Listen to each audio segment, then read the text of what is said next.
irmãos. É uma alegria estar aqui nesta noite para juntos adorarmos a Deus e exaltarmos a beleza da sua santidade. É sempre bom cultuar a Deus juntamente com os nossos irmãos e amigos. E o pastor Valdomiro, um pastor que eu amo e admiro, faz parte da minha infância cristã e daqueles que marcaram a nossa vida. E a gente somos felizes por isso, porque esse homem é de Deus, é um profeta que Deus tem honrado, graças a Deus. Amados, abra sua Bíblia no livro de 1 Reis. Quero ler um texto bem conhecido dos irmãos, capítulo 18. 1 Reis, capítulo 18, que fala da batalha espiritual que teve entre Elias e os profetas de Baal. É um texto que os irmãos conhecem, mas eu quero dar atenção para a questão da oferta de Elias. Amém? Eu vou ler, os irmãos acompanham. Amém? Repita comigo: enchei de água 4 cântaros e derramai sobre o holocausto. Vamos agora todos juntos? Enchei de água 4 cântaros e derramai sobre a oferta. Oremos. Poderoso Deus, na tua presença estamos. Obrigado pela oportunidade que me dá de falar a tua palavra. Obrigado por estar na presença do Senhor junto com os meus irmãos. Que o teu Espírito fale conosco e nos traga grande edificação para a glória e louvor do teu nome. É a minha oração. Amém. Podem sentar, amados. Amados, o que eu quero me atentar nesta noite é sobre a questão da oferta. Amém? Existe uma pergunta que nós fazemos, eu pelo menos faço, volta e meia: qual a melhor hora de ofertar? Ou qual a melhor ocasião de ofertar? Amém? A Bíblia é rica, irmãos, em textos que dizem: entrai pela porta do Senhor com hinos de louvor, ofertai ao Senhor um cântico novo. Então, diante de Deus, não podemos chegar de mãos vazias. Amém? Se você não trouxe uma oferta monetária, você tem que trazer uma oferta de louvor. Ainda que você trouxe uma oferta monetária, você tem que trazer a oferta de louvor. Então, diante de Deus, não se pode chegar de mãos vazias. E uma das formas de culto, além do louvor, do fruto dos nossos lábios, é a oferta monetária, é a oferta de valores. E isso é muito importante, porque demanda o quanto somos gratos a Deus. É reconhecimento de o quanto Deus é bom em nossas vidas quando ofertamos. E quando olhamos o texto de Elias, texto que os irmãos conhecem, diz o texto que Israel estava totalmente desviando a adoração de Deus para um Deus chamado Baal, que também significa Senhor. E este Baal, ele era o manda-chuva.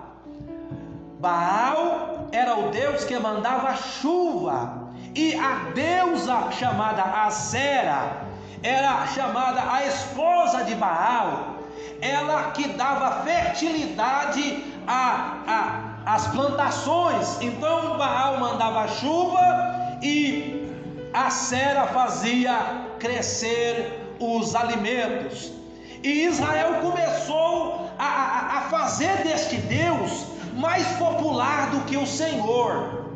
Israel começou a trocar a Deus por Baal. Israel quem é? As 10 tribos. Por quê? 2 tribos, a tribo de Judá e de Benjamim, ainda serviam ao Senhor, mas as 10 tribos de Israel serviam a Baal sob a liderança de Acabe, cuja mulher era Jezabel. E diz o texto que Israel já estava quase perdendo Deus de vista. Então Elias, o homem de Deus, se levanta a mando do Senhor e diz a Acabe: escute bem, Acabe, conforme a minha palavra, não choverá sobre a terra, e nem cairá orvalho sobre a terra, até que eu torne aqui e diga que vai chover. Amados, uma conversa dessa a gente não dá muito crédito, ou dá? Não dá, meu irmão, não dá. Porque quem é você para impedir que chova? Ainda mais tendo um Deus do nosso lado chamado Baal, que é o manda-chuva. Quem é você? Ninguém deu confiança e foi. De repente passou-se meses sem chuva, um ano sem chuva, mas um ano não, beleza, esse ano não choveu. Nós já passamos aqui um ano sem chuva, não foi? Foi na época da Copa e todo mundo achou que não ia, que a água ia ser vendida a preço de ouro e essas coisas todas. E alguns especialistas diziam: nunca mais os níveis da represa vai se recuperar. Os especialistas disseram: passou-se o outro ano, Deus mandou tanta chuva que sobrou água. Por quê? Porque Deus confunde os especialistas. Enfim, passou-se um ano sem chuva e nada, tudo bem, tudo tranquilo. De repente passou-se um ano e meio, o negócio começou a ficar difícil. Passou-se 2 anos, agora as pessoas já estavam querendo achar Elias. Foi Elias que jogou essa maldição. Nós já vamos voltar para a oferta, irmãos. Foi Elias que jogou essa maldição. Mas Deus mandou Elias se esconder, e ninguém conseguiu encontrá-lo. Ele ficou escondido no ribeiro. De repente o ribeiro secou. Deus disse para Elias: olha, vai a Serepta de Sidom, porque eu tenho ordenado que uma viúva te sustente. E quando Elias chegou lá, aquela viúva, ela não tinha muito o que comer e nem sabia de nada, mas Deus já havia dito: é você que vai me sustentar. E ali também nós vemos uma outra oferta, porque ela disse assim: olha, homem de Deus, eu não tenho nada para comer senão um pouco de farinha, que eu vou fazer para mim e para o meu filho comermos, e depois que comermos morreremos, porque a seca, a estiagem está extrema. Então disse Elias: olha, faz um bolo pequeno primeiro para mim. Faz um bolo pequeno primeiro para mim. Guarde bem, faz um bolo pequeno primeiro para mim, porque assim diz o Senhor: a farinha da botija, a farinha da panela não vai faltar, e o azeite da botija não vai faltar. Olha, dá primeiro para o profeta, lança primeiro na mão do Senhor, porque Deus vai multiplicar. Isso é profético. Amaueceia Manassúria, aleluia, aleluia, aleluia, aleluia. E a viúva creu, a despeito do que estava acontecendo. Ela fez primeiro para o homem de Deus. O homem de Deus comeu e disse: agora pode fazer, que não vai faltar. E diz o texto que enquanto não choveu, não faltou farinha na panela, nem azeite na botija, porque Deus faz milagre. Agora eu volto a perguntar: qual é a melhor hora de ofertar? Guarde bem essa pergunta. Deus abençoe, meu amado. Qual a melhor hora de ofertar? Guarde bem essa pergunta. Logo diz o texto que passados os 3 anos e 6 meses, Deus disse para Elias: agora vai e encontra com o rei Acabe, porque eu vou mandar chuva. Então Elias apareceu, uma seca terrível, muitos animais morreram, acredito que pessoas morreram de fome, o negócio estava bravo, faltando água, e o texto é tão interessante que diz Elias: e nem orvalho cairá sobre a terra. Imagina o tamanho da secura, porque pode não chover, mas o sereno a gente consegue arrumar um copinho d'água, não é assim? Você dá um jeito lá, irmão, coloca um saco e pelo menos um copo d'água lá, para você consegue se virando. Mas não havia nem sereno. Diz o texto que após estes 3 anos e 6 meses, Elias então convoca os profetas de Baal. Também lá estava os profetas de Acera. E ele disse assim: olha, vamos hoje escolher quem é Deus de Israel. Hoje nós vamos decidir quem é Deus de Israel. Nós vamos ofertar ao nosso Deus uma oferta, e o Deus que responder com fogo, este será Deus. Irmãos, tranquilo. Agora eu pergunto para os irmãos, queridos, se você fizer um desafio para um macumbeiro, você acha que ele vai ter medo do seu desafio?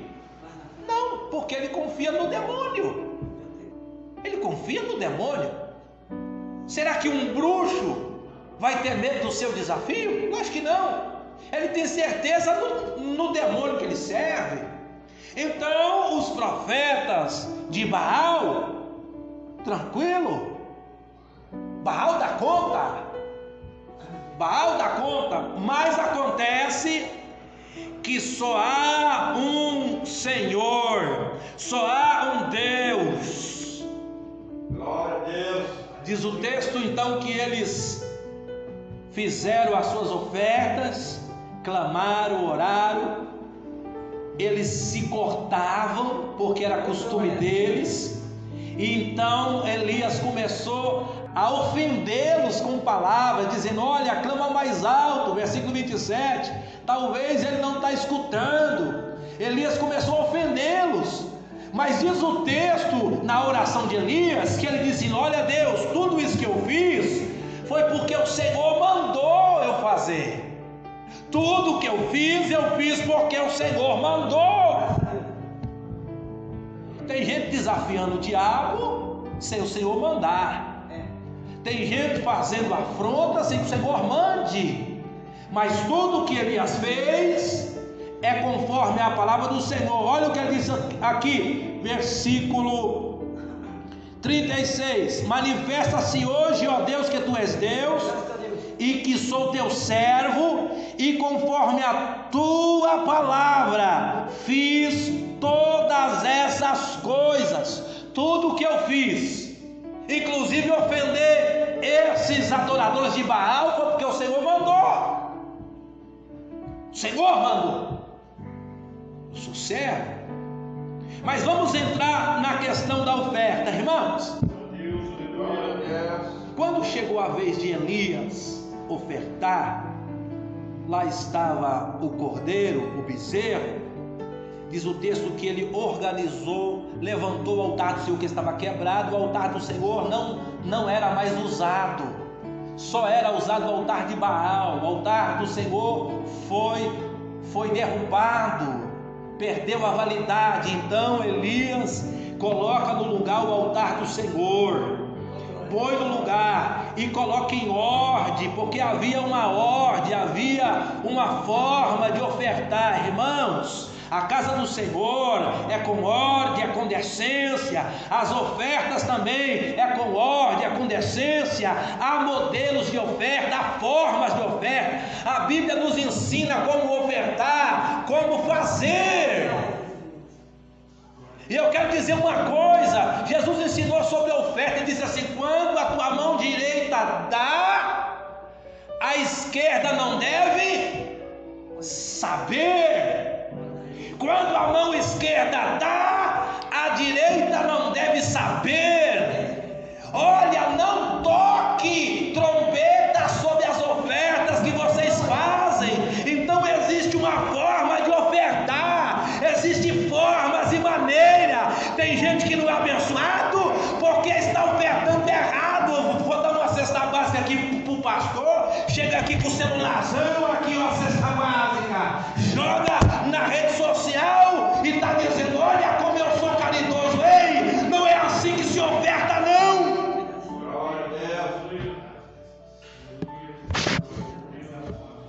Tem formas, tem maneiras, e também tem as ofertas públicas. Mas nas ofertas públicas, Deus sonda rins e coração, porque Deus quer saber se há verdade no que você está fazendo. Diz então Elias, após colocar em ordem: trazei água, jogue sobre o altar. Os irmãos sabem por que Elias mandou trazer água? Quem se arrisca a dizer? Não tem problema se errar, irmão. Alguém se arrisca? Simboliza o Espírito Santo. Amém? Mais alguém? Palavra. Tudo isso é válido. Mas agora vamos entender o texto. Qual que era o bem de maior valor numa seca? A água. Não existe coisa mais preciosa que a água quando não se tem chuva, quando os ribeiros se secam. A coisa mais valiosa é a água. Então Elias disse: eu quero o bem de maior valor no meu altar. Enche de água. E Elias é tão precavido que ele não queria que aquela água se perdesse. Ele fez um rego para a água não fugir do altar, porque isso aqui é oferta. É oferta, e eu vou ofertar ao Senhor o bem mais precioso, a água. Queridos, qual é a melhor hora de ofertar? Eu sei, irmão, que quando a minha carteira está cheia, e de vez em quando ela fica, é verdade, mas sempre ela fica. Para me ofertar é fácil, irmão. Essa hora que a gente está sempre. É fácil ofertar. Mal é mal é ceia, mas que mal é faia. Mas às vezes você só está com aquele dinheiro que você está segurando, esperando que vai acontecer alguma necessidade. Aí o pastor, movido pelo Espírito Santo, fala: olha, quem tem coragem de fazer um voto hoje e colocar no altar tudo que você tem, saiba que é o Espírito Santo dizendo: olha, na hora da escassez, põe na minha mão, põe na minha mão, põe na minha mão, põe na minha mão, põe na minha mão. Não é mal é ceia, não é mal é caia sou. Deus tem milagre para fazer para aquele que acreditar que a hora de ofertar é a hora da necessidade. Olha, não retenha o que tu tem, planta na obra do Senhor. Planta na obra do Senhor. Elias, o altar dele não foi comum. A oferta dos adoradores de Baal pareceram comum. Ele não, a minha oferta não é igual a deles. A minha oferta tem o bem mais precioso, que é a água. A oferta da vida. Lucas 22, né? Vamos ver o texto que o pastor citou para nos ajudar aqui. Lucas capítulo 22, olha o que diz o texto. Não, capítulo 21. E olhando ele viu os ricos lançarem suas ofertas na arca do tesouro. Quem é que está olhando? Jesus. Então havia uma arca de oferta. Este era um momento de ofertas públicas. Amém, queridos? Amém. Ofertas públicas.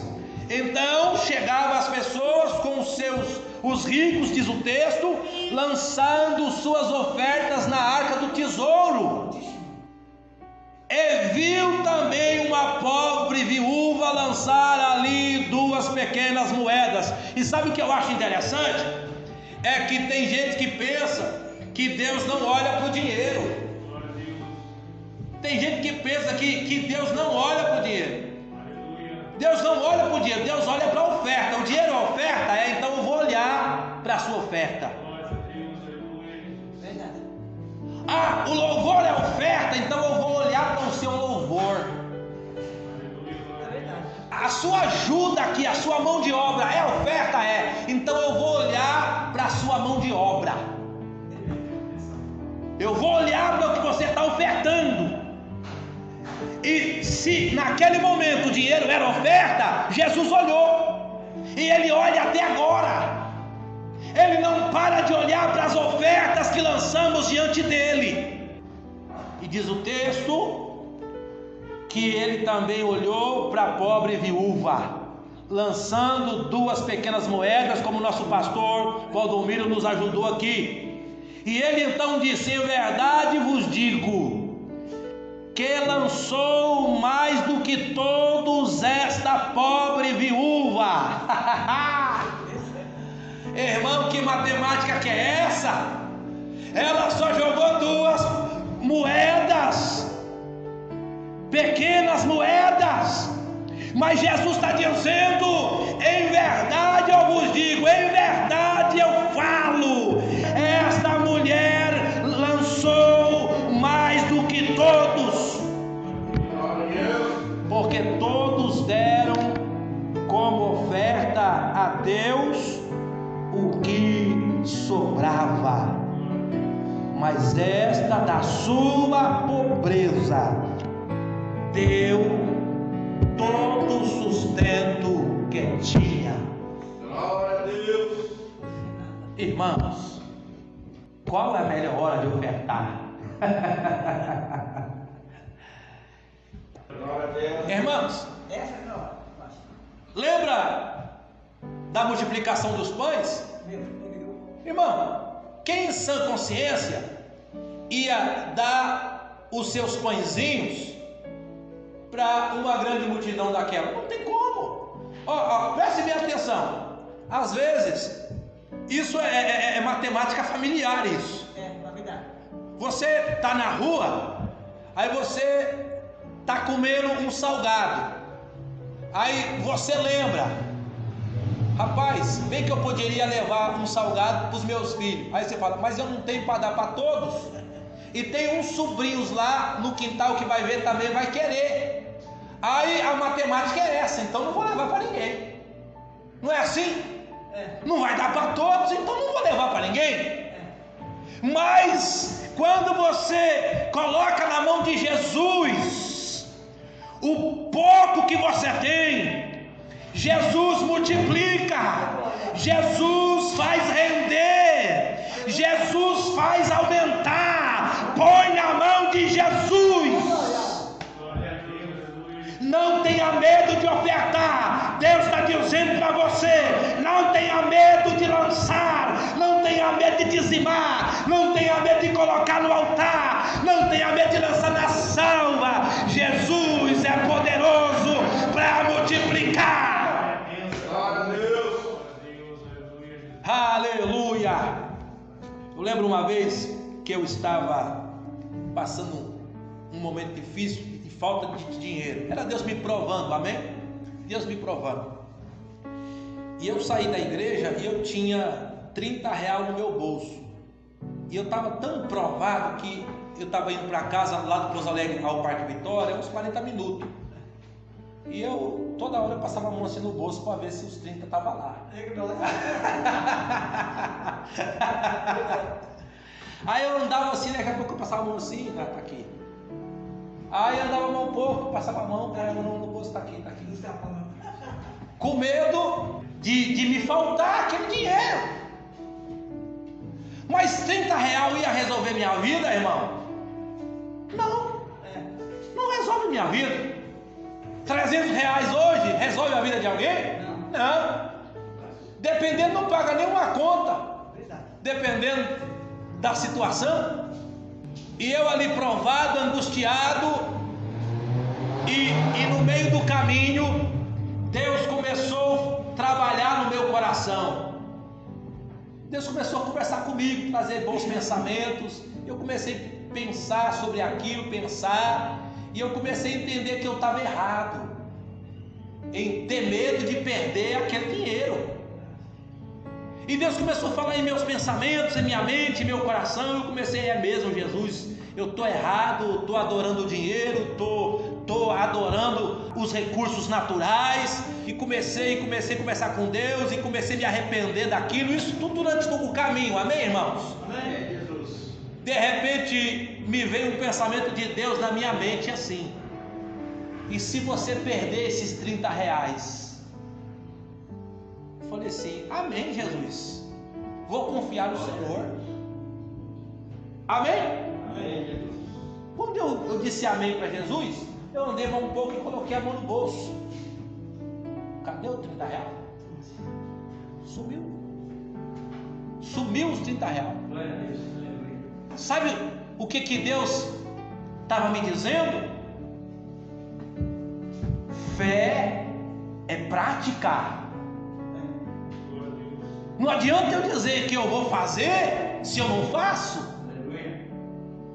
Então quer dizer que você não confia nesses 30 reais? Não confio. Então 30 reais sumiu. E eu falei assim: rapaz, Deus está aqui comigo mesmo. Deus está andando aqui comigo.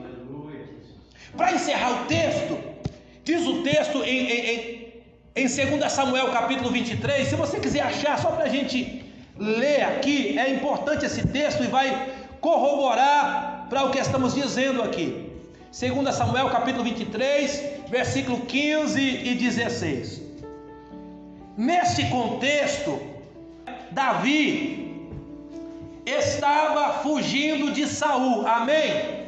Amém. Davi foi perseguido muitos anos por Saul, porque Saul entendia que ele seria o próximo rei, e Saul, endemoniado, não queria que aquilo acontecesse. Aleluia. Então Davi, no capítulo 23 de 2 Samuel, o versículo 15, diz assim: e teve Davi desejo, e disse: quem me dera beber da água da cisterna de Belém, que está junto à porta. Aleluia. Isso para mim, para você, talvez não é grande coisa. Talvez não é grande coisa, mas às vezes você está na sua casa e dá aquele desejo: puxa vida, estou com saudade de comer a sopa da minha tia, estou com saudade de ir lá tomar aquele café, né? Lá na casa daquele irmão, aquele café é sensacional. Irmãos, Davi bebia desta água da cisterna de Belém, mas desde o momento que ele começou a fugir de Saul, ele bebia água onde podia beber. Aleluia. Ele não conseguia mais beber água onde queria, ele bebia onde tinha. Mas a água que ele gostava era a água da cisterna de Belém. Era a água que ele sentia bem ali. E ele deixou o desejo sair para fora. O que está cheio o coração, fala a boca, não é assim? E ele está perto dos seus amigos e ele disse: quem me dera beber da água da cisterna de Belém. Ah, aquela água é boa. Quem me dera. Ele está dizendo que ele não podia, não tinha como. Como que eu vou lá em Belém? Lá é onde estão os meus maiores inimigos. Quem me dera, eu não posso. Mas diz o texto, versículo 16: então aqueles 3 valentes romperam pelo arraial dos filisteus, tiraram a água da cisterna de Belém, que está junto à porta, e tomaram e trouxeram a Davi. Davi, nós passamos pelo arraial dos inimigos filisteus, Nós fomos sorrateiramente e passamos por Belém, onde está o exército de Saul, e de lá pegamos a água que tanto você quer beber. Ah, irmão, qual é a melhor hora de ofertar? Aleluia. Então Davi pegou aquela água e disse: eu não vou beber esta água, eu vou derramar ela perante o Senhor.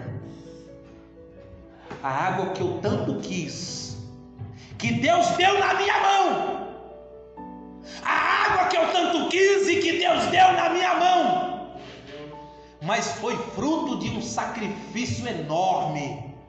3 homens arriscaram a vida para que eu pudesse beber desta água. Senhor, já que esta água é tão importante, eu dou para o Senhor, eu não quero esta água.